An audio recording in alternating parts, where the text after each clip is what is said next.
Hello, comrades. Just kidding. Sometimes I feel like talking in my normal voice, aka not extra Russian or extra Soviet. This way of talking is kind of, I only use it when I want to be convincing or intimidating or sexy. So there are three choices and three options. But I certainly don't talk like that in everyday life. If some of you were not sure. Anyways, today I wanted to share my story of becoming a English speaking person. Of course, as a second language. Because if you may have encountered Russians in everyday life, well, I don't mean to sound offensive or, but there is a fair chance that they will not speak English very well, or at all. If you've been to some popular tourist destinations like I was, it doesn't expand beyond ordering some food or massage or asking for destinations. Actually, if you think of it, like any person who speaks his own language can only do that, and if he's getting ready for travel abroad. So that's not even a bad thing, it's just a common thing. But I totally realize that being a Russian native speaker myself for pretty much 3 decades, I will never ever get rid of my rolling R's. These are, that sound is actually pretty easy to get rid of. Just listen how Americans talk, how they do this smooth R's. They don't even touch the palate, it's just gliding there. Anyways, I do enjoy accents myself a lot, and American accents sound like a song to me, like a country song to be exact.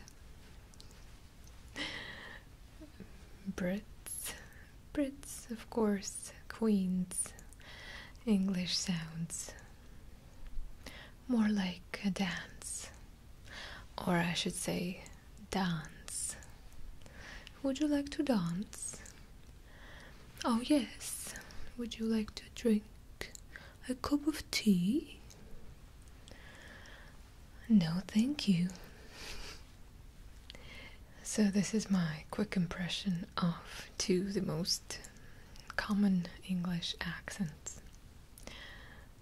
I cannot say anything about Australians or New Zealanders, aka Kiwis, because I encounter them way less. Even in movies, somehow not popularized that much. But I only watch conventional media, right? Bad for me. It turned out to be quite a ramble. Anyways, let me finally get to the point. As a kid, about 4 or 5 years old, I was taught my first English words by my grandfather. He was a military man and an English teacher. How convenient, huh? Right? But what can you teach to a 5-year-old, right? But he started me on the route, teaching me words like, what's a girl in English, right? And I learned my first word, girl, or a boy, mother and father, of course, and the alphabet in the form of that song. But he passed pretty early in my childhood, so I only have a few memories about him. But this was the start, the few first steps.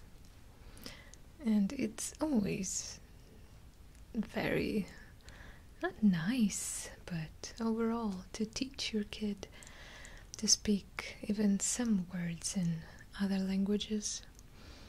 That helps brain development a lot. And the earlier, the better, of course. It's like piano or hockey, right? So you gotta teach them. After that, I was at school, of course, and the first year I was at some pretty fancy lyceum. Lyceum? Is that even a word? Never mind. And we had English there. It's like simplest sentence formulation and the easy vocabulary in the form of songs, of course. I didn't enjoy that too much because like it was non-practical, I guess. It was only in my first grade, and after that, second and third grade, we moved, and they were not any proper English classes at that school because it was in a kind of rural area. That's too bad. It was shortly after Soviet collapsed, so every, let's say, social structures like schools and hospitals, they suffered a lot, of course. This is what I had to go through, obviously. If you're from 90s and you remember, give me a like. So having no formal education at school, my family decided to encourage me in learning other languages. So thanks to my mom, she hired a teacher and she would give me private classes for a little bit. So I learned all those forms of verbs and all those fancy times in English language, like 9 times. But there's only 3, right? So mind-blowing at a time. The most complicated, I think, for everyone out there in Russia is the concept of present perfect.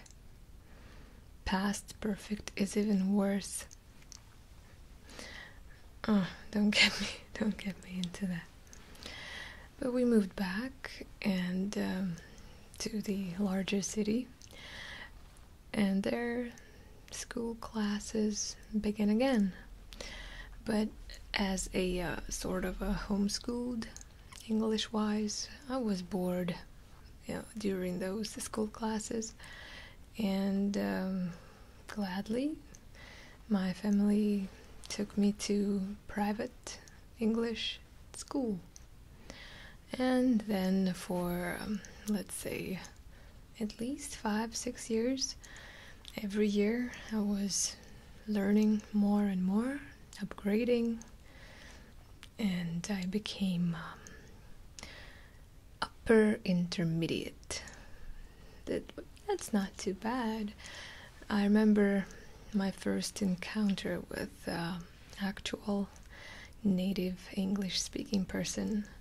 It was some teacher who came into the class, and I remember I heard everything he was saying, and I would understand everything he was saying, but it was so sort of scary, I must say, to actually engage in the conversation. So my Russian comrades will understand what it is. You are sort of afraid of sounding ridiculous, of embarrassing yourself, and many would not overcome this sort of a mental barrier. So talking to the camera like that, no script whatsoever, just some thoughts. It's a nice mental exercise to overcome those borders. Those borders are only in your head, as always. Anyways, I graduated that school but had to stop because they started to charge some pretty crazy amount of money per class, so the family couldn't afford it. And I also had a pretty bad experience with one of the English teachers there. At a time, I was like 14, 15. I started to listen to music like rock and stuff like that, metal, whatever I could catch on the radio, which would catch my ear. So I would sit down, record it on my cassette player, and word by word I would stop the recording and translate it and write it down, whatever I heard there. So there was not too much accessibility to internet back there, so most of the times I just had to listen and write it down and figure out what it means, because many words were not familiar to me. And finally, I got to go to internet cafe, and I would look up all those lyrics I was looking for, and that was pretty bad, because I would hear something really, really different from what those singers and bands were like singing about, right? So anyways, that was some lovely experience, that conflict there. So yeah, it was about time for me to transfer to advanced class, like to be really pro in English, right? Being like a 15-year-old girl, great, in Russia, never been abroad before. So that teacher, the new teacher, had a talk with me, and I shared my passions, that I loved songs and trying to translate everything I hear. And she would like, oh yeah, so you maybe should keep translating your songs then. Why would you need my class? This is what she said. Said. That was pretty sad. And after that, I was so devastated, because that was seen as a joke, I guess. My passion was seen as a joke. The classes, I took a couple of her classes, and there were people older than me, mostly students, or even like straight up adults. And I was there being 15, and obviously that lady probably didn't see any interest in teaching me, because those people, they were getting ready for exams, or trying to learn some English for specific educational reasons, like passing university tests or something like that, or special technical English, if that makes sense. So that lady didn't need me there, and I quit. oh, I don't need this anymore. Bye. At that time, I was so into that Western culture, the music. So I even started to read in English, and my first actual book, not like a textbook or adaptation for easier comprehension, right? It was the compilation of some scary stories by Ambrose Bierce. That was pretty sick. But what I had to do every time I would encounter some new word I didn't know or an expression, I would have to take my dictionary and look it up. So reading would take a lot of time because they were not any smartphones or things like that back in the days. Everything was pretty much analog. So last years of school, I was just listening to music every now and then, and I kind of lost my passion. Then it was university times, and we had 2 years of formal professional English, which I was so bored about. Like, I would just pass those exams, just like be done with it. All A's, of course, yeah. And shortly after, during university years, I didn't have much time to dive deeper into English because I needed to learn stuff for my specialty, which I did.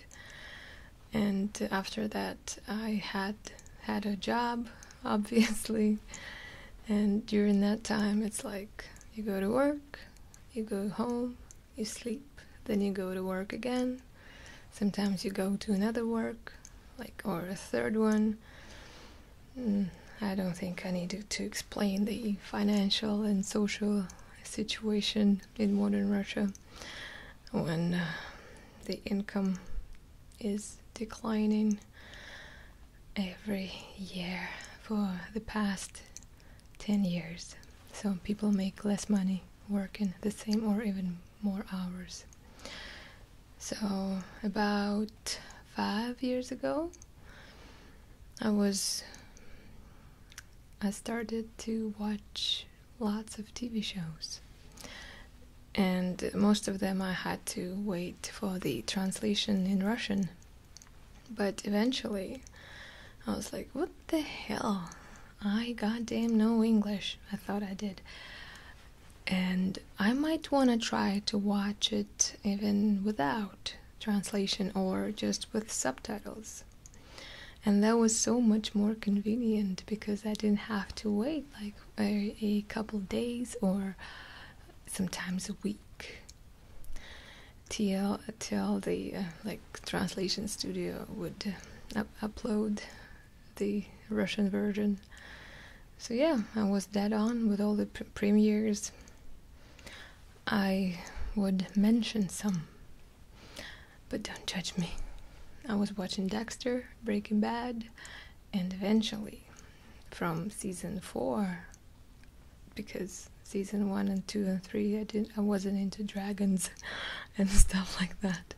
But somehow, starting season 4, I started to watch Game of Thrones, and at that time I really started to enjoy accents for obvious reasons, because snow, crow, all those little tiny words, King's Landing, and I would even practice that every now and then, just repeating after the heroes. This was amazing. And we all know how it all ended, unfortunately. About during the same time, I started to travel a bit. So I would make some money and spend it all on traveling. And I met some amazing people, which You see, it always shows through. So you can tell the person is not native English speaker. Which, you don't say which about people, you say who, right? Or some people you can. Never mind.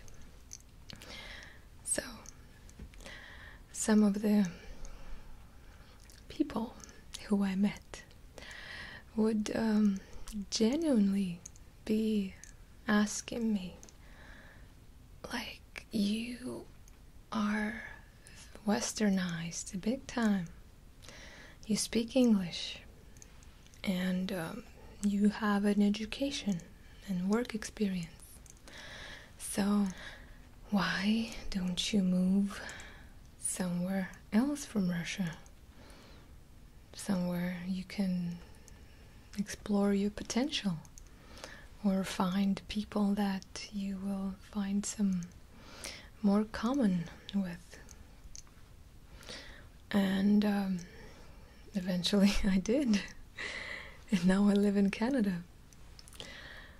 That's the story of learning English for me. So in a nutshell, that would be school. Well, it took part, but it was mostly private schooling. It was genuine interest in Western culture, especially bands and media, TV shows, because I cannot name any Russian TV show which I would enjoy like remotely as much as I did enjoy, let's say, Game of Thrones, like season 5. The quality is so much different. It's just extraordinary. And even the English-speaking part of YouTube, I would find like tutorials or anything. It was, at a time, it was the content in Russian language was pretty limited, and when you explore and find out some amazing people to follow, but at the same time, it was kind of weird that how come people I follow, who I find really appealing, like personalities and views on life or overall, they would all be from West, like generally. So I guess that eventually led me to immigration, to be amongst like-minded, to be, I would say, family, to be with family, even that's internet family. So thank you for listening to my stories. I hope that was boring enough for you to quickly doze off. And I wish you good night. Thank you for the subscription. I really enjoy you guys. Thank you.